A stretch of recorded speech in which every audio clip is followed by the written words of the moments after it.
In front of me is OnePlus Nord CE and today I would like to show you how you can clean storage. First of all, you need to find an app called Files that's already on your device.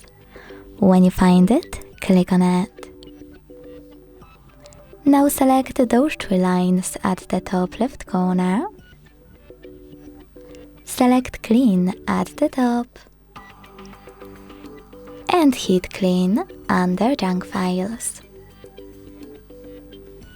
Last but not least, to confirm your choice, hit Clear in the pop-up. So when I do that, as you can see, storage of my device was successfully cleaned. Thanks so much for watching. If you enjoyed this video, don't forget to leave a like, comment and subscribe. Bye!